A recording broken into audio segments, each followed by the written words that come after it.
حضرت صلی اللہ علیہ وآلہ وسلم پر وحی کا ابتدائی دور اچھے سچے پاکیزہ خوابوں سے شروع ہوا۔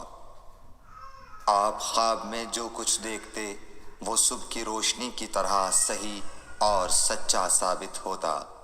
پھر من جانب قدرت آپ تنہائی پسند ہو گئے اور آپ نے غار حرا میں خلوت نشینی اختیار فرمائی اور کئی دن اور رات وہاں مسلسل عبادت اور یاد الہی و ذکر میں مشغول رہنے لگے۔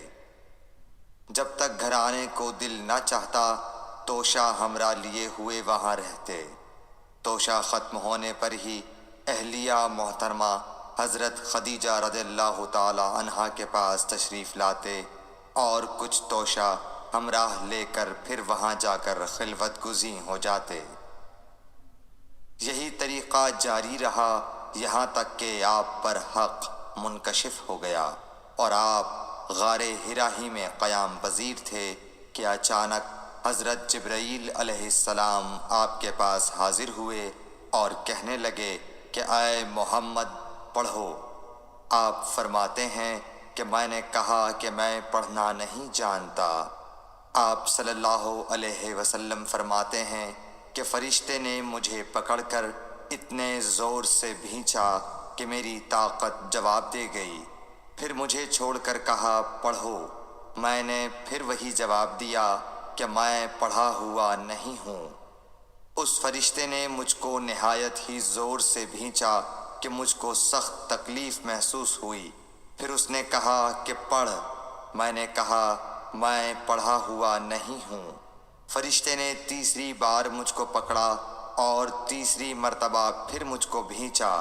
پھر مجھے چھوڑ دیا اور کہنے لگا کہ پڑھو اپنے رب کے نام کی مدد سے جس نے پیدا کیا اور انسان کو خون کی پھٹکی سے بنایا۔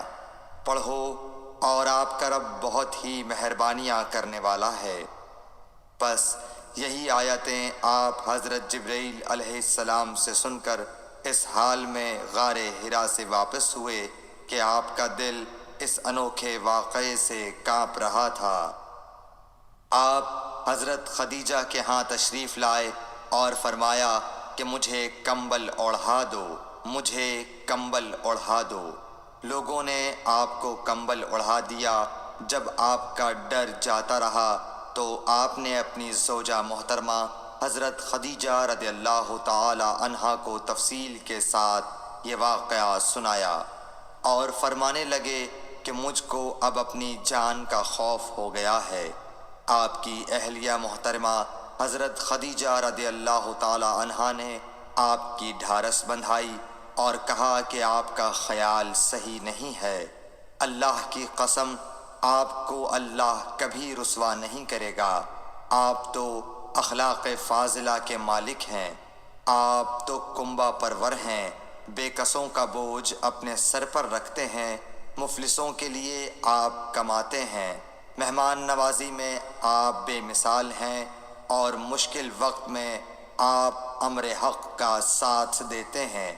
ایسے اوصاف حسنہ والا انسان یوں بے وقت ذلت و خواری کی موت نہیں پا سکتا۔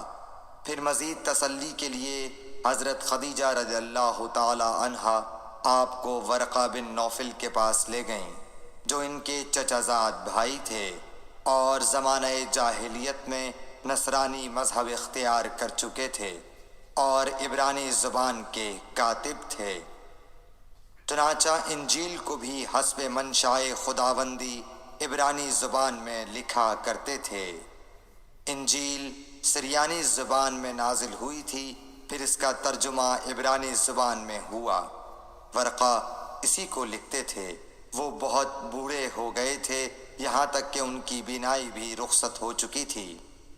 حضرت خدیجہ رضی اللہ تعالی عنہا نے ان کے سامنے آپ کے حالات بیان کیے اور کہا کہ اے چچا زاد بھائی، اپنے بھتیجے محمد صلی اللہ علیہ وسلم کی زبانی ذرا ان کی کیفیت سن لیجئے۔ وہ بولے کہ بھتیجے آپ نے جو کچھ دیکھا ہے اس کی تفصیل سناؤ۔ چنانچہ آپ صلی اللہ علیہ وآلہ وسلم نے از اول تا آخر پورا واقعہ سنایا، جسے سن کر ورقہ بے اختیار ہو کر بول اٹھے کہ یہ تو وہی ناموس معزز رازدان فرشتہ ہے جسے اللہ نے حضرت موسیٰ علیہ السلام پر وحی دے کر بھیجا تھا۔ کاش میں آپ کے اس عہد نبوت کے شروع ہونے پر جواں عمر ہوتا، کاش میں اس وقت تک زندہ رہتا جب کہ آپ کی قوم آپ کو اس شہر سے نکال دے گی۔ رسول کریم صلی اللہ علیہ وآلہ وسلم نے یہ سن کر تعجب سے پوچھا کہ کیا وہ لوگ مجھ کو نکال دیں گے، حالانکہ میں تو ان میں صادق و امین و مقبول ہوں؟ ورقہ بولا، ہاں یہ سب کچھ سچ ہے، مگر جو شخص بھی آپ کی طرح امر حق لے کر آیا لوگ اس کے دشمن ہی ہو گئے ہیں۔ اگر مجھے آپ کی نبوت کا وہ زمانہ مل جائے تو میں آپ کی پوری مدد کروں گا، مگر ورقہ کچھ دنوں کے بعد انتقال کر گئے، پھر کچھ عرصے تک وحی کی آمد موقوف رہی۔ صحیح بخاری حدیث نمبر 3۔